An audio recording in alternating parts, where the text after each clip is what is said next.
In episode 490, Ryan and Jose are joined by David Blair for our Book Club of Blood series and the story Dread, as well as its two adaptations. This is the Clive Barker Podcast, where longtime fans Ryan and Jose interview guests, bring you the news, and take deep dives into Barker-related stuff. All right, well, welcome. This is episode number 490 of the Clive Barker Podcast, and today we're joined by David Blair. And so good afternoon. We're over there, right? It's 11. Good morning. It's 11. Still. Yeah, it's 11 morning. Here. It's 8:00 in the morning for me. So today is we're returning to the Book Club of Blood for the first story in the second volume, Dread. There's no delight the equal of dread. That's why we're talking about it. So I guess first of all, we can kind of get into it. It was adapted twice, right? It was adapted into first a comic book, an Eclipse comic book, and it's a pretty dense, very faithful version of the book, which we see over your shoulder there. Yeah, and in fact, that this comic, one thing, I was rereading it last night. I didn't make it all the way through because it's long. But one thing I thought was really cool was the way the artist depicted the beast, right? Whenever they're talking about the beast, there is a picture of this like kind of werewolf looking monster sort of looming over everybody's shoulders. I thought that was pretty neat. Like a shadow. Yeah. Yeah. I think that was adapted by Fred Burke and Dan Brereton from the Nocturnals. Right.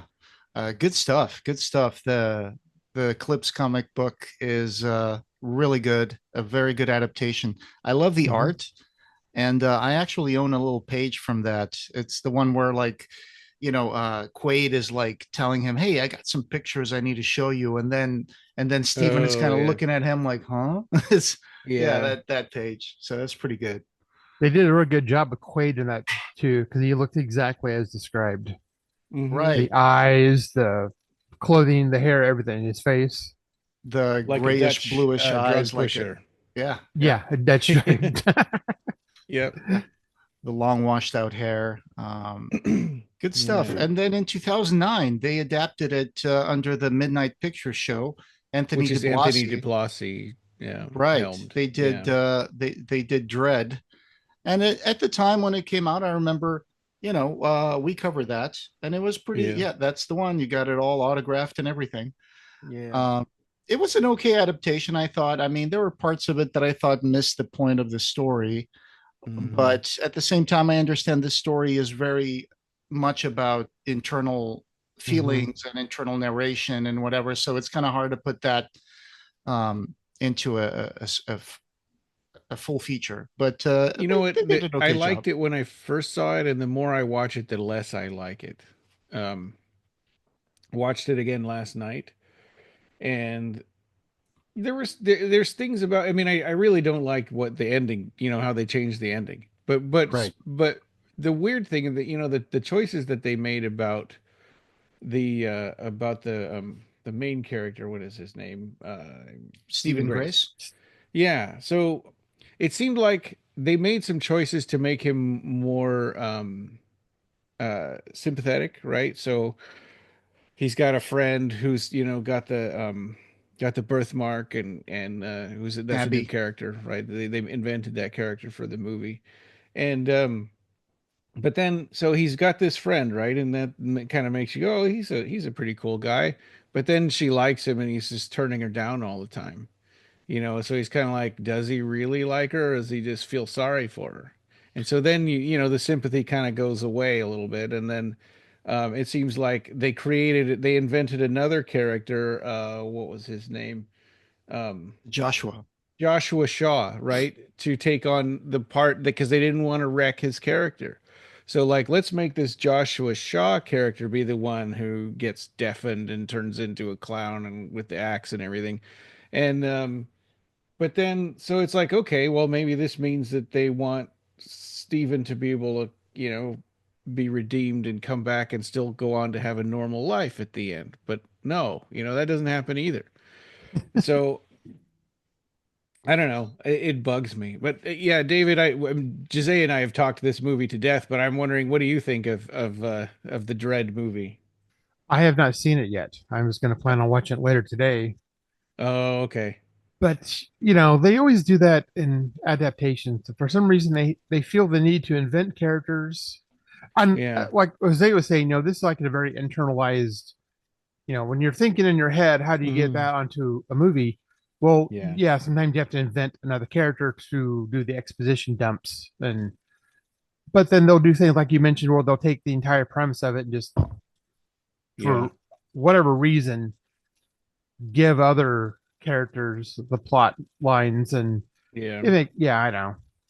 I'm gonna watch it later today, but I rewatched. No, I reread the story and the comic this morning, Oh, yeah. and I'd forgotten the story, but I remember the comic quite well. The visuals of it, especially in the end where the clown scenes happen. Yeah, and something Clive Barker's mentioned about this story in interviews and stuff is that it's probably the only short story of his, or one of the few, I guess, that doesn't have a supernatural element to it. Right. Yeah, it's all just, the beast, almost like just about the fear and how we face trauma and how we can, get how we can overcome things, and the price that it costs to overcome our fears sometimes can be very, very high. But yeah, so this story, just for those who, just a quick, broad stroke story. It's Steve is a university student. He meets a guy called Quaid, a guy who hangs out at the campus all the time, an older classmate. Because it's an age of gurus. It's an age of gurus, right? Yeah. So he's kind of an intellectual that has this morbid fascination about finding what makes people tick, right? What is dread? And he's one of those guys who says everything comes down to dread, right?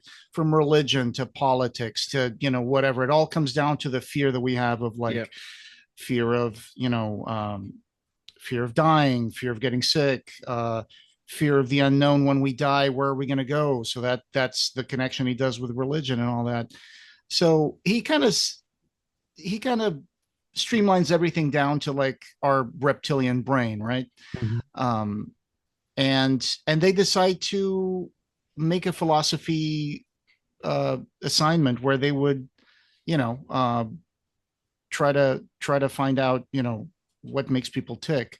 In the movie, that becomes a little more extended because they even make t-shirts calling dread heads and whatever. They're interviewing people in the campus and whatever. But I think in the book it's much more smaller scale, just a small knit group of people talking about their fears. And Quaid is quite a bit different in the story than he is in the book. In the story, I feel like he thinks anything anybody else is talking about is a waste of time if it's not the subject that he's interested in. And there's some of that in the movie too, but it's different. It's like he gets agitated and violent and he's crazy. He has to take pills, right? I mean, he's got mental illness from his trauma, and he has to take pills, and he goes off his meds, and that's kind of what makes him, go off the deep end, I guess. Yeah. And Quaid is a little detached from his own fears. He wants to know more about other people's fears, but he doesn't want to talk about what he fears. And what he fears is, basically clowns with axes. He is obsessed about axe murders. In the actual original story, I don't think that anything like axe murders happened in his life. That's just his fear, right? There's one small excerpt where Cheryl had heard that his parents were dead. Oh, okay. So but they never expound on that either. I read that in the comic, and so I'm thinking it must be in the story too, and I missed it. No, it wasn't the story. They just mentioned that someone thought they had died or they were killed. Yeah, I think Cheryl thought it. Yeah. And it was the first time Cheryl's name was mentioned in the comic. Yeah. So I guess that does have the implication there that maybe, he's kind of aimless himself because his parents are out of the picture. And And it kind of makes you think something happened to his parents. Maybe in the movie they totally go ahead and do that. That at one point Quaid. Well, I don't want to spoil the movie for David if you haven't seen it, but it's more. Go ahead. It's more implied that his parents were murdered by an axe murderer in front of him when he was 6 years old. So that's the origin of Quaid's fear. But which would totally make sense. I mean, that would totally be like almost like a Dexter kind of thing, right? To where it kind of but it doesn't seem very likely that person would be dressed up like a clown. Right. Right. In the movie, he wasn't. Maybe they conflated to fear of clowns and axe murderers together would be the worst. Yeah, that's right.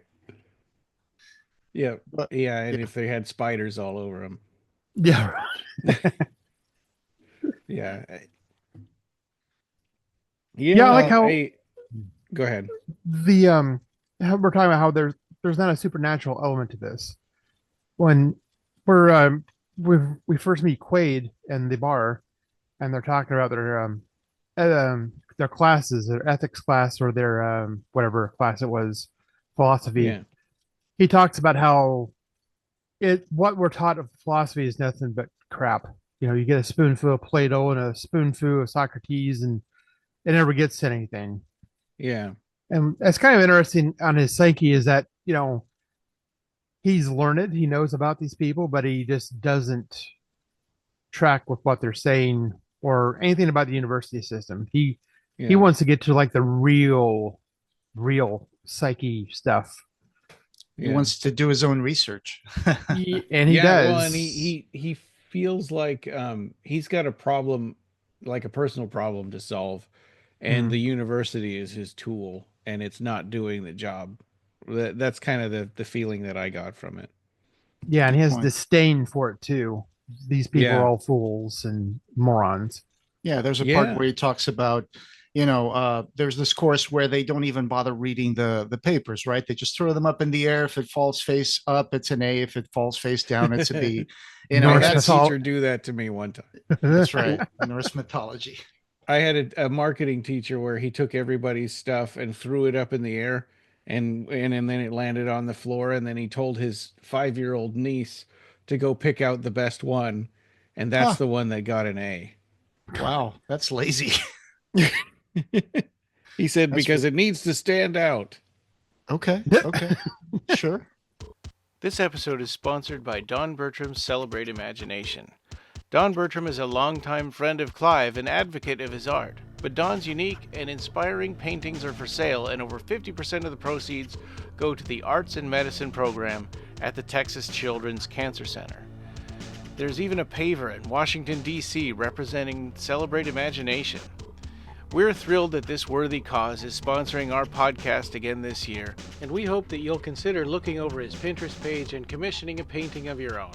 For commissions, Don requires no money down, and there will be no obligation on your part. You can also head over to the Etsy shop to buy one of his books, like A Chimney Sweep's Tale, Celebrate Imagination, or The Imaginaries.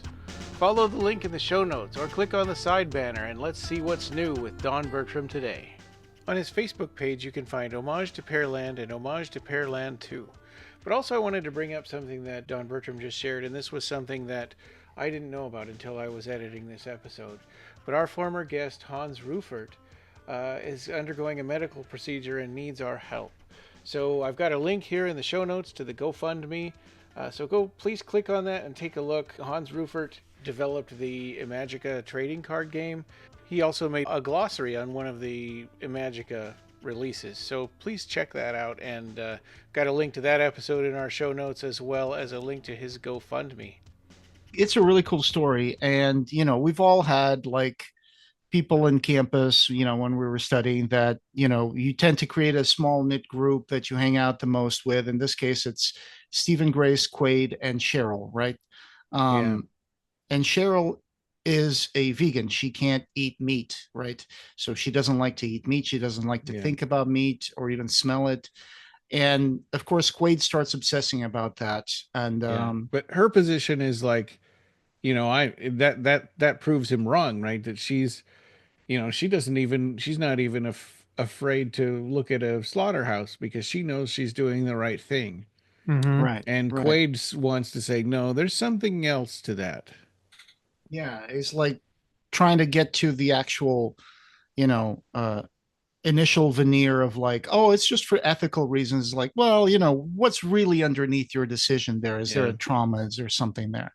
So he starts getting closer to Cheryl, and then there's like a break, and and then Quaid is now dating Cheryl, and he's growing a little mustache and whatever. And he got rid of his leather jacket too, because that and you get the feeling that he didn't really he wasn't really interested in her, like, right. He didn't fall in love with her. She was a problem that he needed to crack. Yeah. So he decided to adjust himself to get into her, bubble, to seduce her and get access to her vulnerable, trauma. And when she opens up to him, admired her from afar, but he was like, to him, she was like way out, too intimidating, because she was like really smart and really beautiful and out of his league, and he didn't even try. He never. So, and it's interesting when I was reading the comic, he was jealous, but he wasn't jealous of because he wanted Cheryl. He was jealous because she was taking up so much of Quaid's time. Yes. And Quaid doesn't seem to actually have friends. Cheryl is not his girlfriend. Steven's not his friend. These are experiments. Yeah. He's treating. Although Steven thinks that they're friends for sure. Right. Yeah. He's just getting to know them, to get to know their traumas, their fears, their dreads, so he can, enact his experiments on them. Yeah.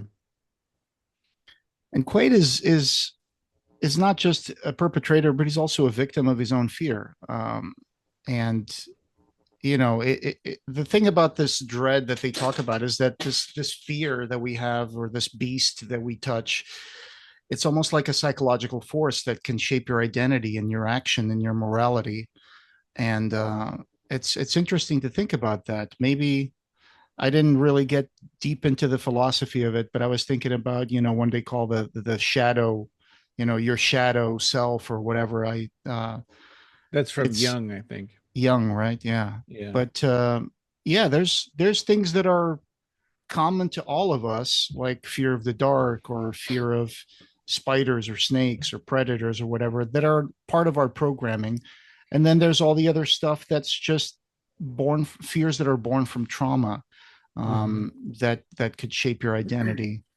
But and phobias people get are just, some of them are just sort of hard coded in, and you don't know why. Like, why are people afraid of bugs or snakes? And theories are that it's an evolutionary thing, right? Because if a caveman gets bitten by a snake that poisons them, they can't just go to the doctor; they're just going to die.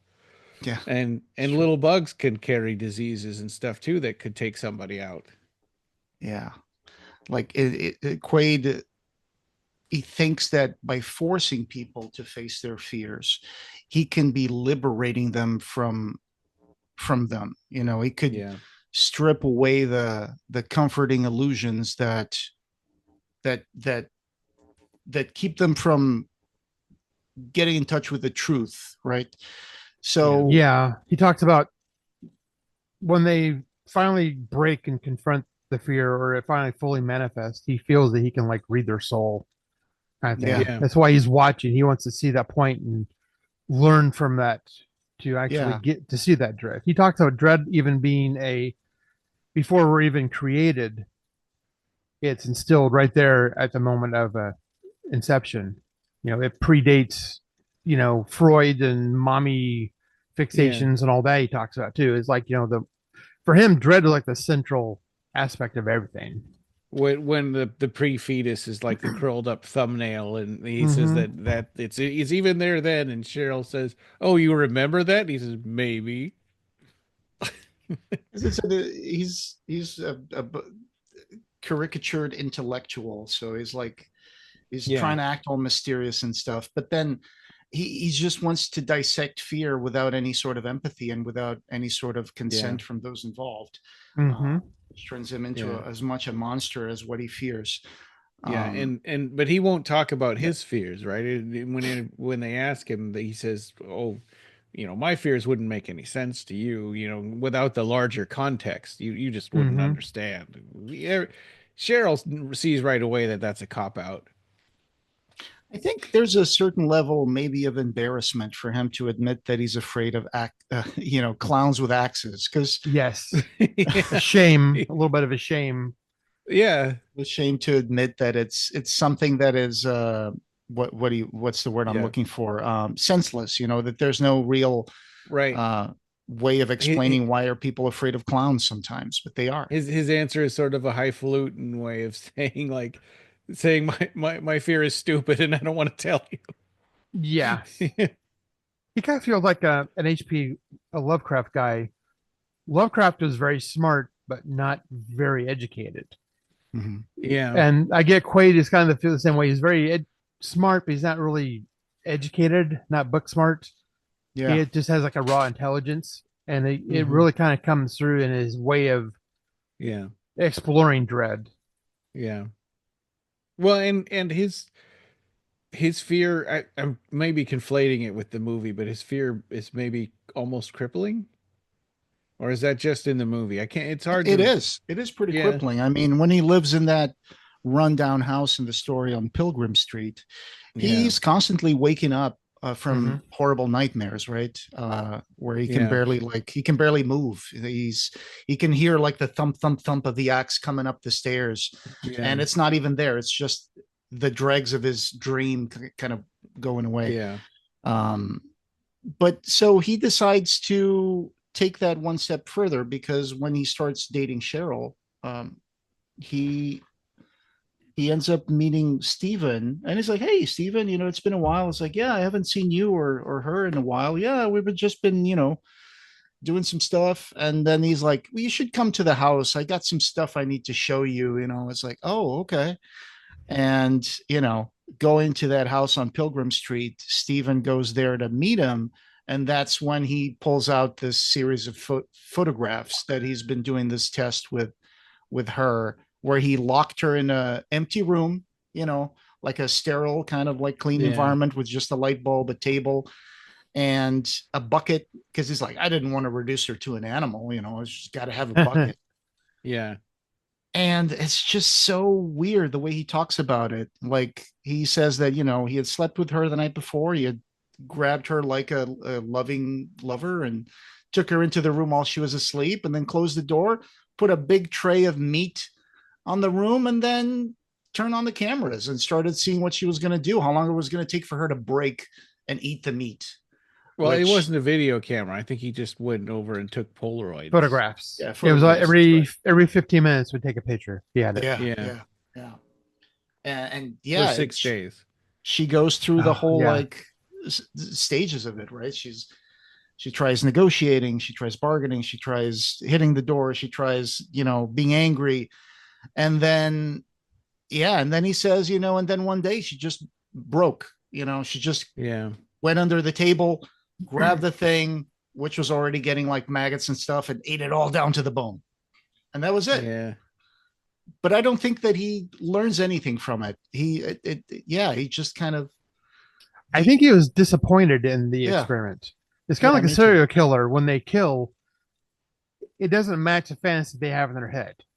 They're always trying to recreate it. So he did this experiment and was kind of like, well, that didn't really give me what I wanted. What do you think would be what would he expect to be a good outcome? I don't know. Maybe more pouring out of like repressed memories, or maybe something like that. Maybe he expected her to come up with some sort of explanation as to why she feared it and why she didn't fear it anymore. But I think what he really did was just put her in a state of disassociation, because he says that once it was done, I opened the door and she came out and we talked for a little bit. I made her cooked some potatoes and she left, and I never saw her again. And it leaves you with that mystery, like, was she okay? Did she just walk out of there and ended up under a truck, or did she just leave? Did she just what happened to her? Was she okay? Because like you said, David, he was disappointed.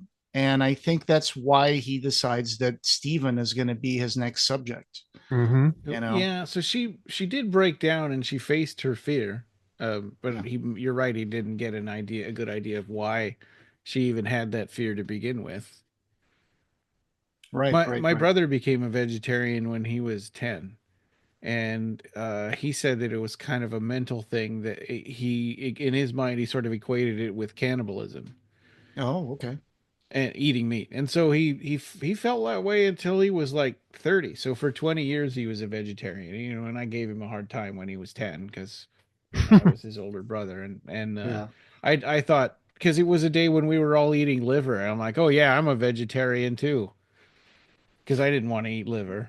Yeah. But yeah, liver and onions. I think that being a vegetarian can be kind of a mental thing or a fear. It's not typical. So he's showing these pictures to Stephen, and of course Stephen at this point is like, "Oh my God, this guy is a lunatic." This guy just, dude, what do you? I know this guy's a lunatic. He just kidnapped this woman, and now he's showing me this, and it's like, and then he's like, okay, well, I gotta go. He's like, wait a minute, I got a book for you. You're gonna like this book. And then he's just hanging out there like, I really should leave this house. And then it's like, it got really quiet. Like someone's sneaking behind me. Oh God, someone's sneaking behind me. Oh, yeah. Too late. Yeah, too late. There's a line in the Girl with the Dragon Tattoo that I think about a lot with other stories and stuff, where he says, like, if it weren't for the need to be polite, right, that you would have left a long time ago. Yeah. Humans. And that seems to happen a lot, right? It's like, he knew something bad was going to happen. Yeah. But, politeness and, social conditioning doesn't allow you to just run out of the house screaming for your life. Yeah. That'd be rude. Yeah, but it and it's like being now you're gonna die because you were too polite. So what happens is that one time when they were drinking, Stephen had relayed to Quaid how he had a really traumatic experience as a kid, got hit by a car, and for a while he was deaf.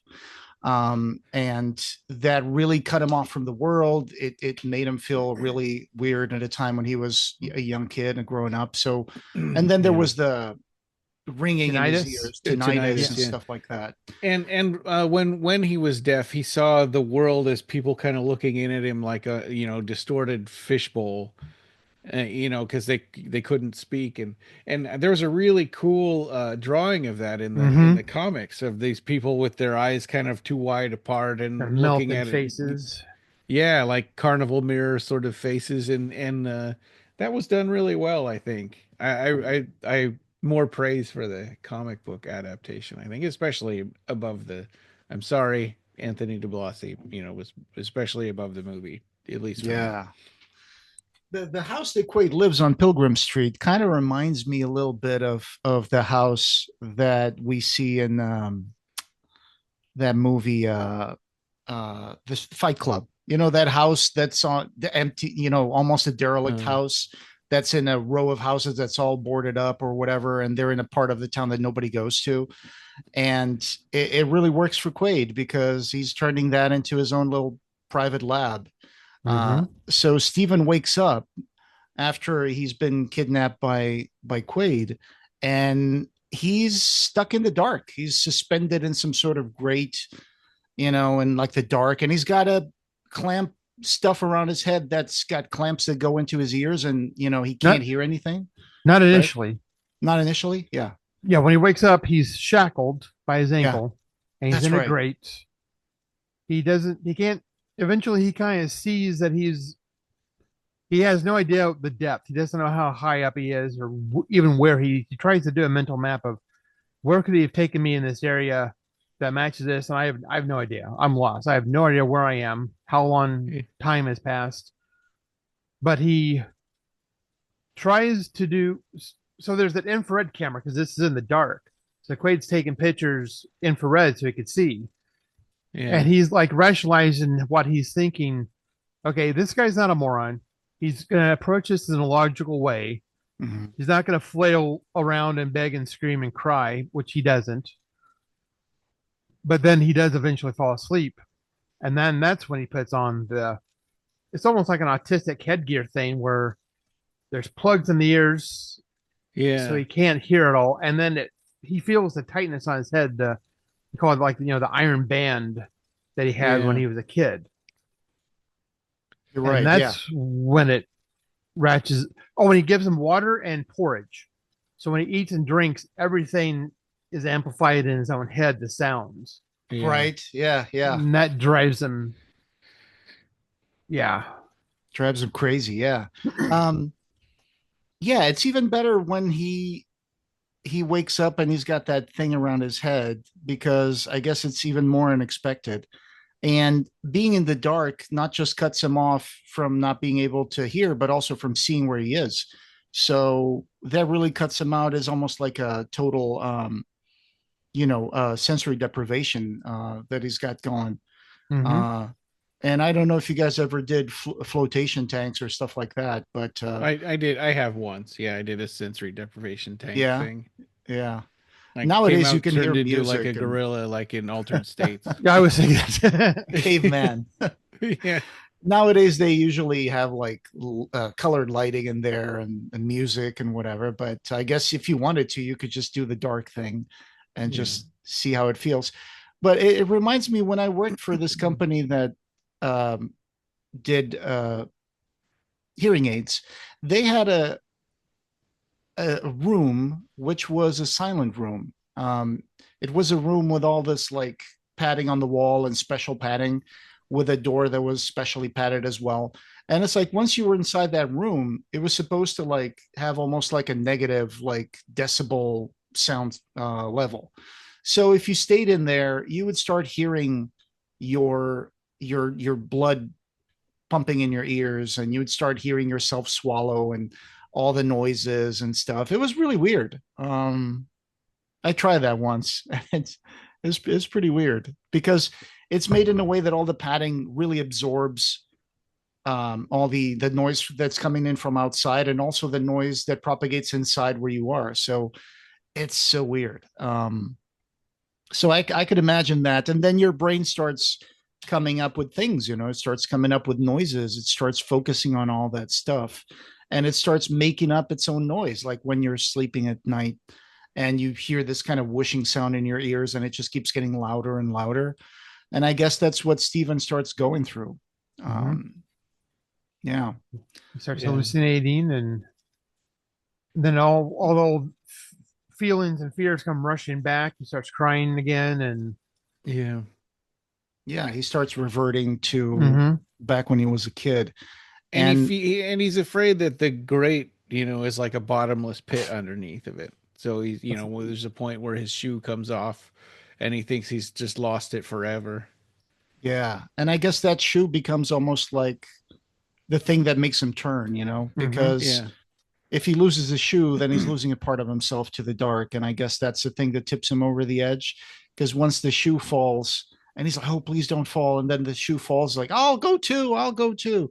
And he just snaps. And then Quaid is not happy. He's like, oh, this is even worse. Yeah. I thought this guy was going to hold out and give me something. No, he cracked immediately. Yeah, just a few hours wants in. To see what people's defenses are, I guess, right? Like what's a really good defense against your fears that'll stop you from breaking. And maybe that's what he's not getting from people. Let's welcome our other sponsor, Ed Martinez, and his YouTube channel. Lots of great special effects videos and Barker-related content. What's the latest from Ed? Ed's found some archival footage of Mad Model Party in 1997, where Yasushi Nirasawa had his models, and Clive was introduced to him by Ed. Yeah. And then he falls. And then he falls in the dark, right? He falls off the grate. And he doesn't know how long he falls, but he falls and he hits the ground. And then, his last word is like mama. Yeah. And I think he just falls into himself and he completely reverts to almost like a childlike state. And Quaid is like, well, that didn't give me anything either. So, but he's sowing the seeds of his own demise with Stephen. Yeah, that's the irony in the story. Kind of made like a self-fulfilling prophecy of his dreams. Exactly. He made his own dread come to life. Not in a supernatural way, but, kind of like a karmic justice type thing. And I think the last time we talked about dread, I had said I thought that maybe there was a supernatural element to the way that he was being kept alive as he's, in the ending, as he's being chopped up by the axe. But then the more I think about it now, it's like, no, that's just what it feels like. Time is all stretched out for him, right? And he's stuck in his own fear, and he feels like forever, because it probably would, when. Yeah, we've all been there when we were in a situation that we don't want to do or something, or we don't want to be there, and we're scared, and we want to get away as soon as possible. And it feels like it just goes on forever. It's like, whether it's 20 minutes or 5 hours, it just feels the same. You come out of it feeling just as drained and tired and scared. And it's pretty unbearable. So Stephen at one point on his way, he escaped, right? And he saw, didn't he see photographs of people with like axe victims? Right. So, yeah. Quaid opens the door, right? And he has a little Mickey Mouse mask to be non-threatening, I guess, to kind of erase who he is. And he just takes Stephen and cleans him up, gives him some food or whatever, and then just takes him out, leaves the door open, and he just walks out in the night, and he gets found by a police officer who at first thinks that he's just another student who's out drunk, and there's some problem or whatever, and he's going to arrest him. Starts beating him. Yeah. He's sickened by him because he wants his mama. Yeah. He's like, this kid, no, suck it up, Eddie. Suck it up. Yeah. But then he realizes something. He hates drugs, right? And he thinks that he's on drugs. Before that, though, whenever Quaid brings him out initially and gives him some sweet cakes and stuff, he wants his mama. He keeps talking to him about his mama. And then he gets angry and starts thrashing and throwing stuff. And that's when one of the books comes open. And that's where he sees it's a collection of axe murder photos. Yes. And he sees that. And he's like, it really makes an impression on him then. Yeah. And then that's when he runs out the door. And those pictures are like, they're almost like crime scene pictures, right? Because I think they mentioned something like you see the blood is black because they're black and white photos. And those pictures make him look very, very strange. And that's Quaid's obsession. Quaid's obsession is like axe murders. And he's, the cop finds him and he's got vomit all over himself and whatever. But he finds out that this guy probably has some issues. So he takes him to a shelter to spend the night, right? And at the shelter, they give him a little scarf and, they give him a little jacket, but it's clothes that's, used and it's from a bin. So it kind of looks a little loopy on him. It's all too big. So it's baggy, like a clown's outfit. Crazy colors and yellow socks, a white shirt, pinstripe trousers, and he starts having fun dressing up, and he dresses up in all those clashing colors. So now he looks like a clown. But he's trying to spend the night at that place, and it's not really a good place to spend the night.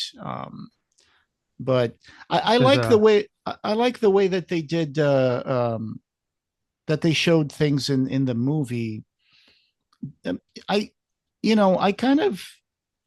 understand that Joshua, the character in the movie, didn't need to exist, but at the same time, I understand why they brought Joshua into the movie.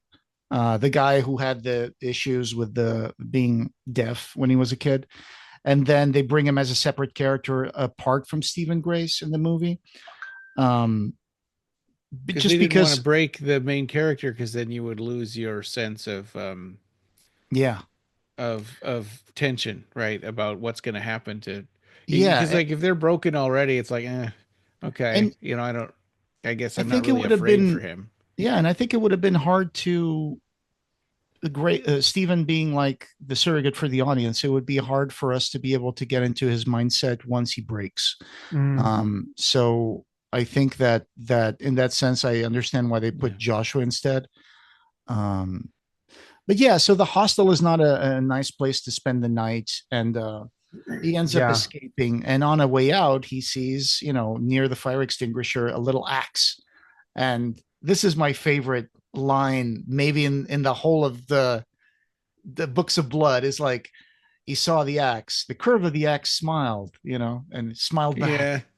And he's like, he put it under his arm and he walked out of the hostel. And he's like, oh, he's just walking through the night with his little axe. Was it a hostel? I thought it was like a homeless shelter. Yeah, it's a homeless hostel. Yeah. Yeah. And there's a bum fight breaks out. Yeah. And everyone's following it. And then something happens. One of the guys is beating the other guy with the shoe. Yeah. Yeah. And then the shoe comes flying in the air and he sees the shoe and he's like, that's my shoe.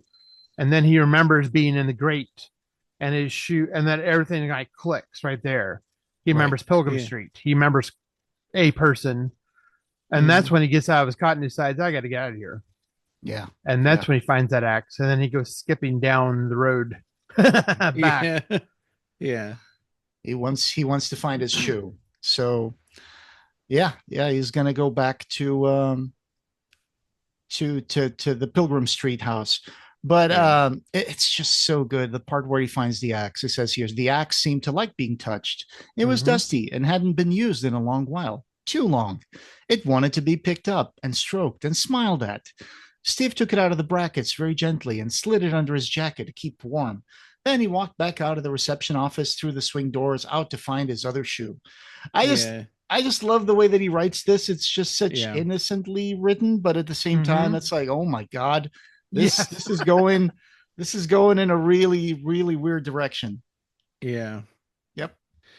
Yeah, and the movie has some misdirection where both Stephen and this new character they both look at the axe. Joshua. Oh, you're talking about the movie now. Yes. Yeah. They both look at the axe, and then it's like, what happens next? Because they cut to something else, and so you don't know, which one of them grabs the axe. Yeah. Going to the movie. So, right, they do this kind of video essay in the movie in the campus. They create T-shirts saying "Dreadheads," and they are interviewing people. And some people are just coming up and saying, "Well, I'm afraid of clowns. I'm afraid of this. I'm afraid of that." And Quaid doesn't think that people are giving him what he wants. They're not giving him real fear, real trauma. They're just talking about, oh, I'm afraid of spiders. It's like, okay. So they do find this guy, Joshua, right? The guy who says that he was deaf for a while. And to this day, sometimes he could still like be in situations where the ringing comes and the ringing brings the fear back. Yeah. And it's like he's back at being a child. So Quaid wants to use him as an experiment in the movie, and he's the guy who he ends up bringing to the house and saying, hey, let's do a little more interviews or whatever. But then he kidnaps him and he wakes up and he's got the things around his ears and whatever with a belt, right? Glasses. Glasses. Like drinking glasses. Yeah. And he freaks out, but at the time he doesn't break immediately, but Quaid kind of takes that off of his head because he thinks this isn't going to work. But he shoots a gun on both sides of his head and it makes him deaf again before he lets him go. And that's going to be the character who's going to come back with an axe at the end of the movie. I was watching that, and he fired the guy was chained to a radiator, so he fired the gun straight at a steel radiator. I'm thinking like that could bounce right back and hit you, but okay. Yeah. But I like in the movie all the scenes where Quaid is freaking out about the axe murder and the nightmare scenes, and when he's in the strip club. and he's seeing like the dancers start getting like these axe chops appear on his skin because he had accidentally like dumped his pills down the sink or something, and so he couldn't take his pills anymore. Well, on purpose, right? I think he went on purpose. I think he was he was also trying to do an experiment with himself, I guess. He pours all the pills down the sink, and then he decides to raw dog life without meds, and it does not go well. Yeah. It does not go well. But that's really scary. Like his nightmares, and he sees this guy with the hair in front of his face and the axe, and and he pours a bottle in the club, and he's having an hallucination, and the bottle, instead of having beer, starts pouring blood, and then he looks like Javier Bardem from No Country for Old Men a little bit. The axe murderer in that movie. Oh yeah. Or Shigar. Yeah. With the funny haircut. Yeah. Hey, if you want to help us out, support us on Patreon at patreon.com/BarkerCast589. Our subscribers will get exclusive access to content not available anywhere else, like our Collector's Corner video series, rare Barker videos, and early behind-the-scenes stuff. Our supporters get to help us choose episode topics and even join us on the podcast. Our supporters also get access to the exclusive channel in our Discord server. We'll be forever grateful if you consider helping us out and subscribing to our Patreon. We owe everything to this circle of magicians, so let's give a shout out to our Patreon supporters and see what's new on Patreon. Thanks to our listeners and friends David Anderson, Erik Van T Holt, Daniel Elven, Amanda Stewart, Bradley Gartz, and Markus. Also thanks to our sponsors, Don Bertram and Ed Martinez. Coming soon, I'll be documenting the purchase and transport and setting up of the BarkerCast Studio from beginning to this first episode, which was this episode today, the first recording in our studio. So I'm super excited about that. So keep an eye out, Patreon subscribers. What ends up happening in the movie is they got these characters that were created for the movie, like the girl with the port wine mark that runs down her face and the side of her body. So and her thing is that she feels like everybody's gonna hate her, that nobody will ever, she'll never find love because everyone thinks she's unattractive because she thinks she's unattractive. And so she can never face she can never become comfortable with herself. I guess that's like what her fear is of herself, her appearance. Yeah, I guess her fear is being a rejection. Yeah.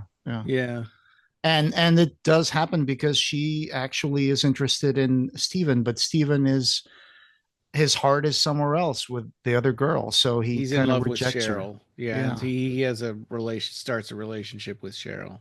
And then Quaid comes in, and Quaid is a real jerk in the movie. He's not as calm or mysterious as he is in the story. I think he's a little more like he flies off the handle and breaks their stuff. Yeah, and he does stuff like that, and he's a painter and he smokes. So I guess that's kind of like a little bit of a reflection of Clive Barker. And they made him like, painting without any shirt on, and it's just making giant canvases and stuff. So that was interesting the way they did that. So Steven is back to the story. Steven is coming down the road towards Pilgrim Street, dressed like a clown and carrying an axe under his, which is, it's interesting. It's kind of like, almost like a karma sort of thing, put all that together, to come back at Quaid. Mm-hmm. He made his own demise. Yeah. And he's dreaming of the clown axe murderer. And he wakes up. He's like Jose said, he's like paralyzed with fear. He doesn't want to move. Then he slowly realizes that no, there's nothing really there. He's able to get up and look. But then he dreams again. And this is the only time he's ever dreamed twice in the same night of the same dream. Right. Yeah. But then this time, it's not a dream. There is a sound that wakes him up. And it is Steven coming up the stairs with that axe, with that lunatic grin on his face. Yeah. And he's so excited he bit his own lip, so there's like blood on his mouth that kind of makes it look almost like a clown clown makeup. And and Steven just goes to town on it. He's like, this is the guy that did this to me. Right. And Quaid realized that it's him. It's like, it's my people. Yeah. What's interesting is isn't in the Damnation game, the main character, one of the is it Whitehead, right, gets chopped up with, or Mamoulian gets chopped up by an axe, and his body lives on forever in all the little pieces. Anthony Breer chops him up. Yeah. It's a pretty similar sort of a parallel. So ultimately, Quaid becomes the creator of the thing that he fears the most. He ends up creating the monster that comes back to kill him. And even though he tries to snap him out of it, at this point, Steven is in his own world. He sees people open and close their mouth. He doesn't hear anything other than the whistles, the whoops, the tinnitus.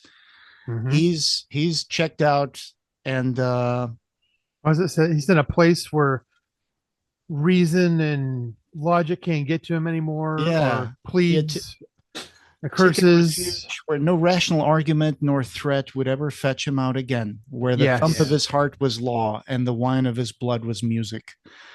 And so he starts using the axe, because the axe says it wanted to be used, and he starts using the axe on Quaid, and that's where the story leaves us, at the worst thing that can happen. It's like he's like, hey, there's a lot of fun to be had here. This inside even said, he's like, I'm gonna cut and cross cut, slice and amputate. I'm gonna keep him alive for a long time doing this. And poor Quaid is like, oh my God, this is it. And he realizes there are worse fears, like the fear of unending death with no unending pain with no death, or no hell on earth. That moment feels like it's stretched out in time. Pain without hope of healing, life that refuses to end long after the mind had begged the body to cease, and worst, there were dreams come true. That's great. I mean, I love this, that the imagining in an old busted house, like a guy biting his lip, chopping up Quaid, and Quaid just sitting there for maybe 20 minutes, like being, oh my God, I'm not getting out of this. This is what I created. I created my own demise, and I'm now facing my own fear that I've created on my own. It's all him. It's all coming back to bite him. We have some comments from Reddit. Imaginary Slop says, first time hearing about the movie. I'll have to check it out over the weekend. Educational Leg 757 says, always loved this story, one of his best. Wicked Fiction says, the movie was pretty good. Lover of Stories I Am said, adore this book, even if it gets a little predictable towards the finale. This is a great, captivating story with a brilliant psychological aspect. Despise the movie, though. I don't remember why exactly. It's been years since I watched it, and it crumbled away from my memory. But for starters, I remember thinking it was absolutely miscast. Quaid, I think, probably being the part that seems the most off, right? Yeah. I thought that they should have made Steven a little more groomed and Quaid a little more like, longer hair and stuff. Unkempt and more aloof in his appearance. Yes, exactly. Not as intense. The movie's characters are all very intense with each other. It's really... Literatomorph says, the comic is breathtaking. Such cool illustrations. Very good. Dan Brereton. Dread got made into a movie? Did not know that. And I didn't either until you had heard really? Somebody had mentioned it when you guys were talking in the... There was a time like between 2008 and 2011 where all of a sudden it felt like every Books of Blood movie was going to get made into a short story was going to get made into a movie. Because right in that really short window of time, we had the Book of Blood, we had Dread, and we had the Midnight Meat Train, all coming out within like a year of each other. I remember the Books of Blood.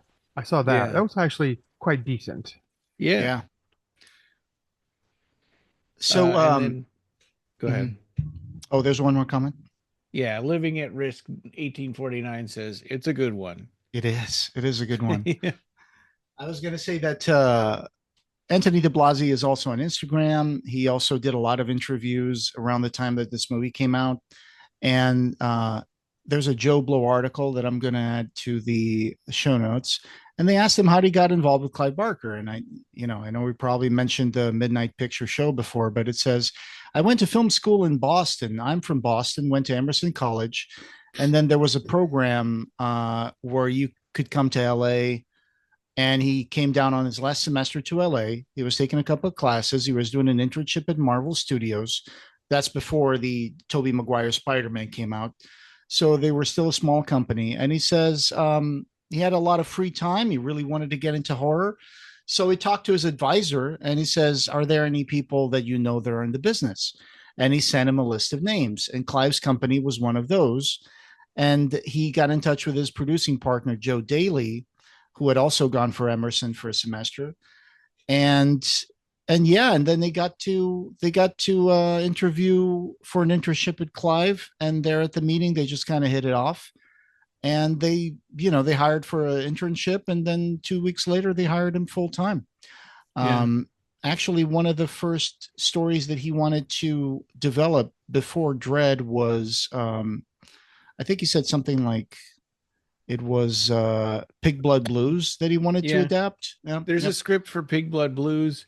He made a script for the Damnation game. So there were big plans for his company making Barker adaptations. And then apparently someone was already working on that, so he ended up doing Dread. And he said Dread and Pig Blood are my two favorite stories, and I was lucky to work on both. So yeah, that's good stuff. Yeah. So I'm kind of curious because I haven't been keeping up. Do you know what if he's directed other things since then?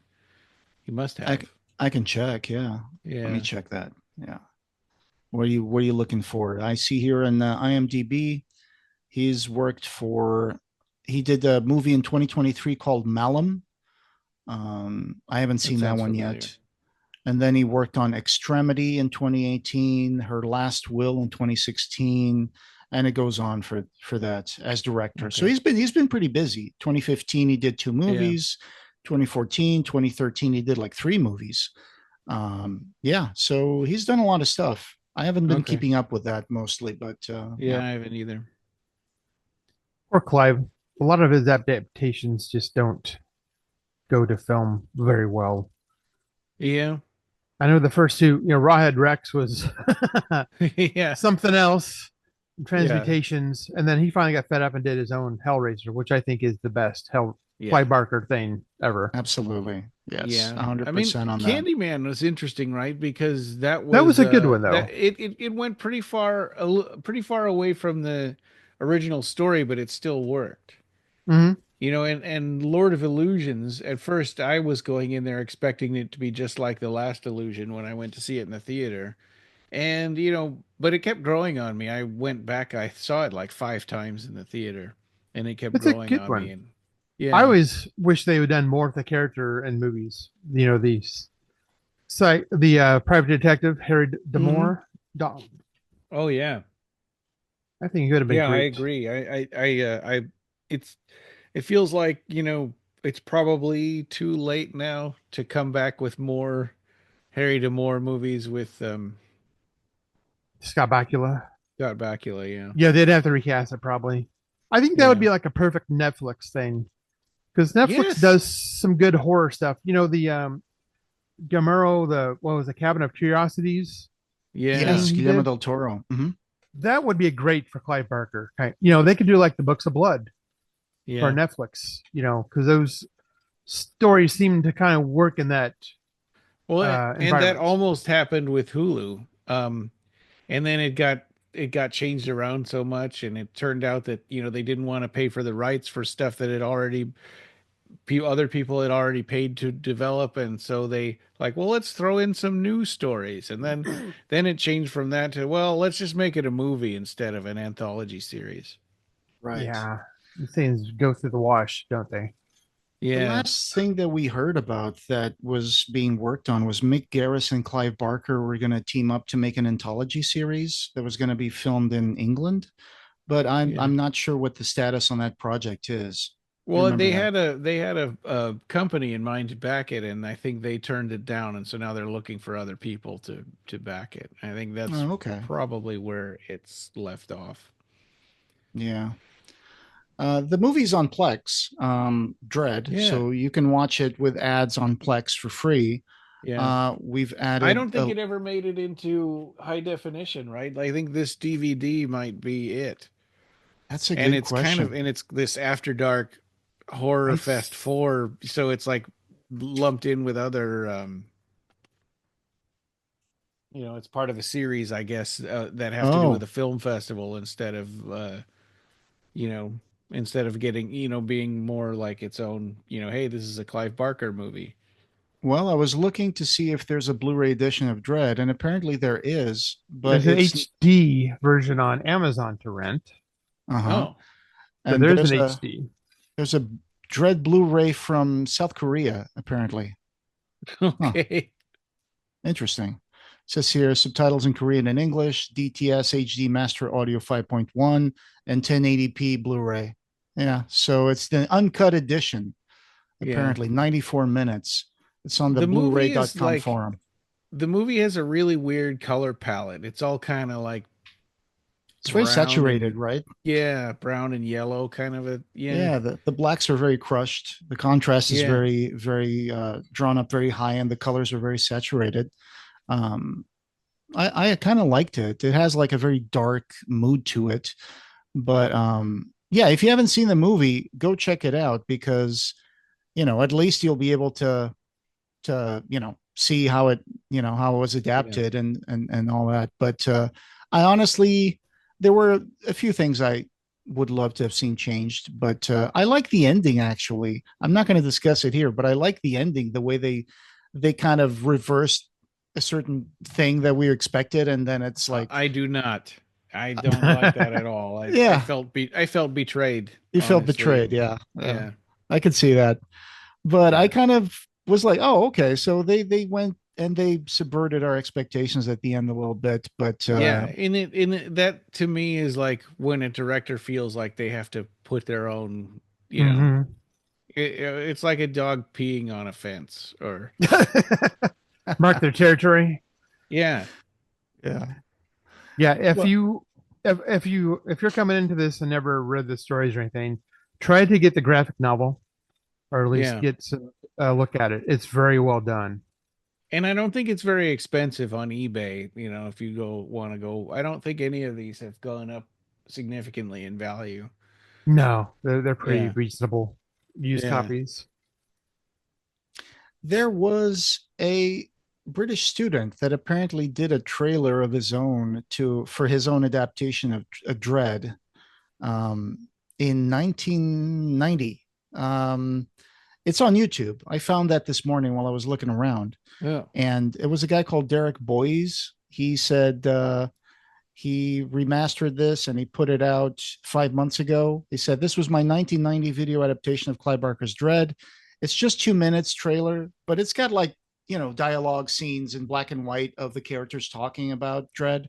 So just out of curiosity, I'm going to go ahead and add that to the show notes as well, so you guys can check it out. It was never a full movie from what I understand. It was just a student trailer that he did. So I'll add that here as well. Yeah. Some of those are even, if you just want to put the link on it.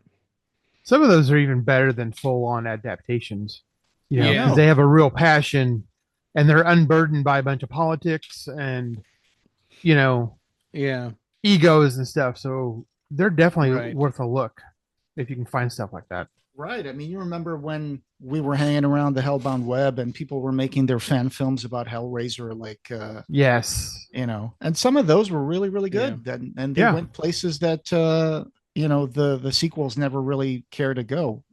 So it's usually a very nerdy, very researched, like, it is story. You can definitely tell they're a fan because they got, they stick to the canon pretty well, you know. Right. Yeah, where the actual Hellraiser sequels, a lot of them were adapted from They weren't script that sequels. wasn't even meant to be a Hellraiser movie. Right. It was a rights issue. We need to stick Pinhead in here so we keep the rights. Yeah. So we're gonna make this a Hellraiser number 7. I was like, what? No. And they're like, what scripts have we got? What directors are not busy right now?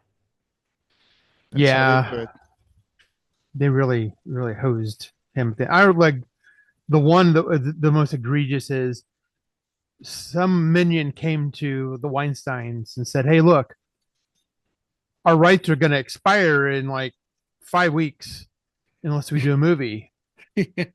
And they literally made a movie from nothing in 5 weeks, put it in a theater for one showing, so just so they could hold on to the rights. And it is the Revelations, worst, right? This is the absolute, absolute worst thing in the world. And that, yeah, if you want to look at something as just a legal thing to keep rights, that you know, that's Exhibit A, Your Honor. This is why these things should not be like this. Yeah. I've heard that I don't know if I've seen the whole thing. I don't think I have, but the Fantastic Four movie that was the Roger Corman Fantastic Four movie, I've heard that's not bad. That it's actually it's not. You know, it's kind of too bad that it never got released in theaters. Yeah, it did. It played in one theater one time. Yeah, that's like one of the requirements is that it has to be released in a theater for showing, but nobody was in the audience. You know, it was like at midnight. In some dingy old porn theater in a place of town you'd never want to be caught dead in, you know? Right. Yeah. Right. Sticky floors. And it was, of course, the time before the big renaissance of comic book movies. So it was low budget and, you know, not of the same caliber, but I've heard that it was pretty cool. It probably exists on YouTube or something. There are bootlegs. It's like a very famous thing now. People talk about it a lot. Like the Star Wars Christmas special. Right. I remember buying the Film Threat magazine that had the Fantastic Four in the cover, and it said this was coming out soon. And then it was like it never came out. They never meant for it to come out. But I still have that Film Threat magazine with the Fantastic Four in the cover, and you know, there's like 5-page article on that. You know, there was the guy showing off the guy who made the Fantastic Four, you know, costumes, the guy who had like the, you know, the plastic weapons for the thing. They were showing the Doctor Doom's mask and whatever. And then it was all being done for just basically put it on the shelf and just, you know, never release it.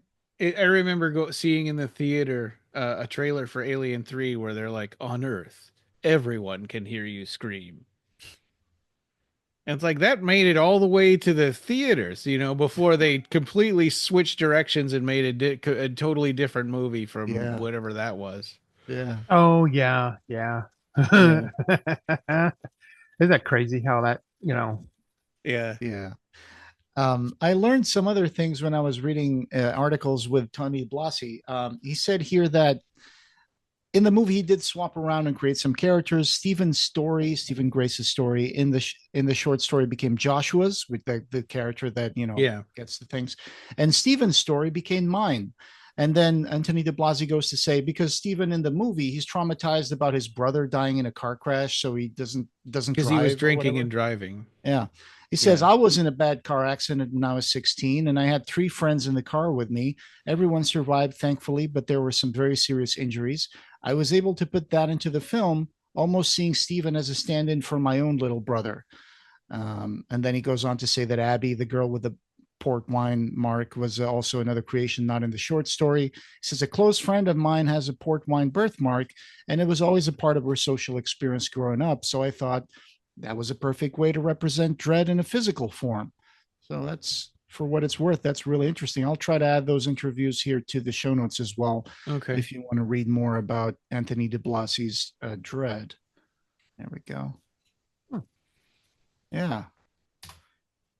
But great story. I really love it. I love the adaptation. Like David said, if you don't have it, get that comic book adaptation because it's so cool. It's very, very faithful to the story. Mm-hmm. Yeah. Yes. And if you haven't seen changes. Yeah. And if you haven't seen Dread on Plex, you should probably give it a go. Give it a go. Maybe you like it. There are parts of it that are really cool. Other parts I was less happy with, but it's a really intense movie. It's a very intense movie. And I think if you like the story, you at least should give it a go. Yeah. All right. Well, so coming next, we're hoping to talk about the Silesium Quadra by Barbie Wilde. Night of the Zoopocalypse, isn't it out now? I think, is it today? I think that it's on streaming. April 4th. I think it came out on video on demand 2 days ago. So yeah. So I haven't watched it yet. So we'll do a commentary on that. And then of course our Jericho Squad will come back. Our next book club of blood will be what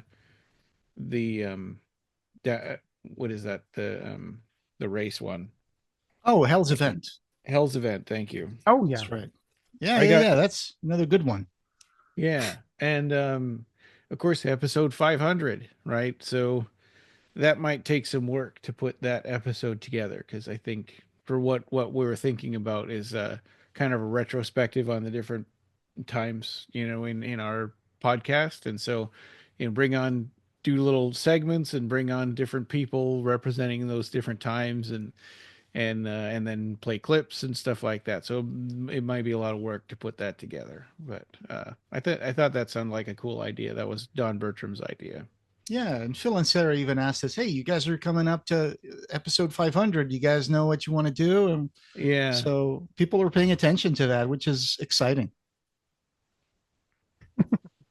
Yeah, the big milestone. It's been a while. We've been doing this for a long time. It's people like you, David, showing up and joining us for the episodes that really make this worthwhile. And it was a lot of fun. I'm glad to have you again. Yeah. I enjoy talking about Clive Barker stuff. I haven't read some of these stories in years too, so it's a good thing for me to get out and read them. Later in life. Well, yeah, I read them. Honestly, kind of same with us, because like if a movie comes out, then we'll reread the story again and then watch the movie. Like the Book of Blood, right? We probably reread that so we could deal with the Hulu movie. But like these, it's been 13 years or so since we started the podcast and first covered the Books of Blood. There hasn't been anything new about Dread in a while. Mm-hmm. Yeah. And, a lot of the Books of Blood went into the comics called Tap in a Vein. Yeah. But Dread was big enough to get its own whole issue by itself. So yeah, Dread, Rawhead Rex, the Yattering and Jack, and Revelations Desire, I think. And Revelations, I think. And Revelations, yeah. Oh, I think I got that. The story of the evangelist and the wife that stop at a motel that's haunted. Yeah, the ghost one. Yeah, Son of Celluloid was a real good one too. Oh yeah, that one's really good. Son of Celluloid. That's by the same guy who adapted Rawhead Rex, I think, right?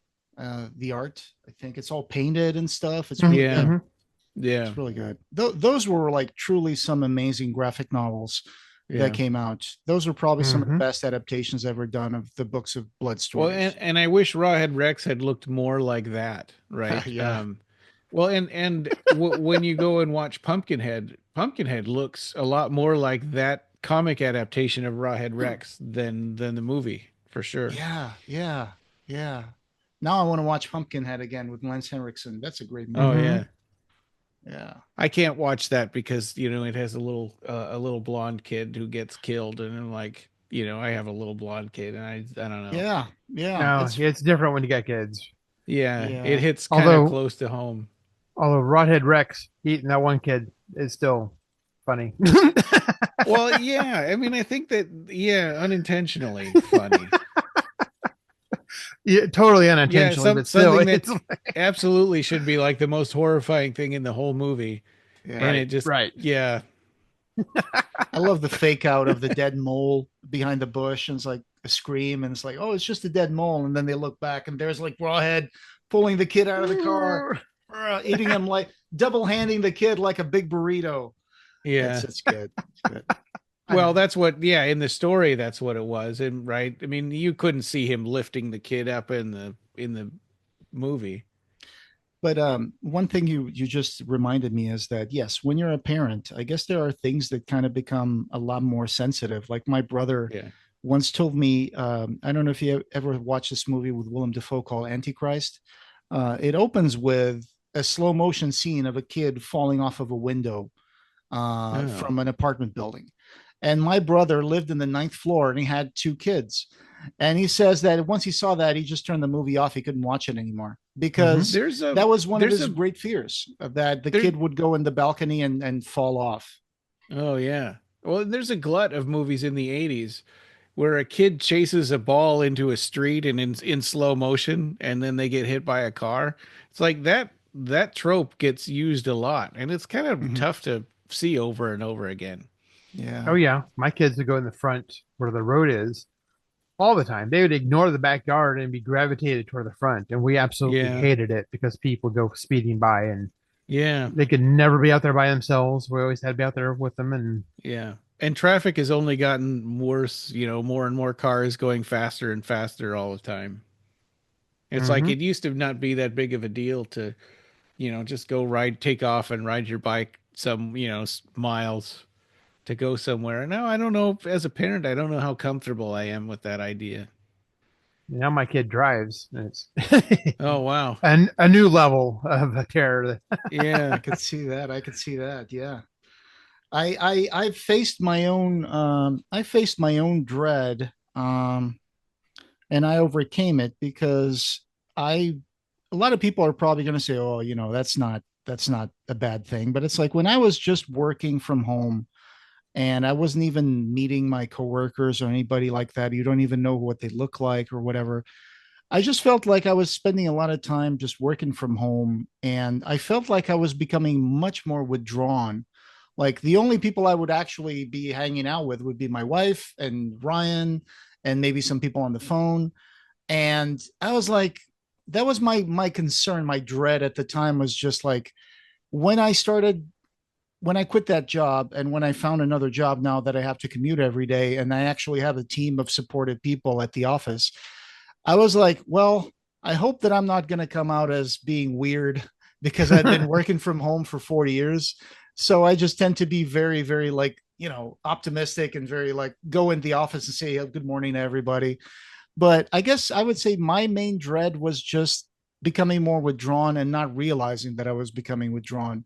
Loneliness. I think that's my main dread, and being isolated from people. I think that's what luckily now that I got a better job and I got a very supportive team and I commute every day, it really makes me feel a lot better because there were days where you just get on your computer, get off your computer at the time that you clock out, and then you're still at home, and then you have to go eat, and then you go sleep, and then you didn't leave the house for 2 or 3 days. And that was really doing a number on me. So that was my dread, was just isolation, I guess. That too, when you get older, there's this, family members die off. Yeah. You're increasingly alone, even if you're in assisted living or senior center or whatever. Yeah. You're very kind of isolated in your own thoughts. Yeah.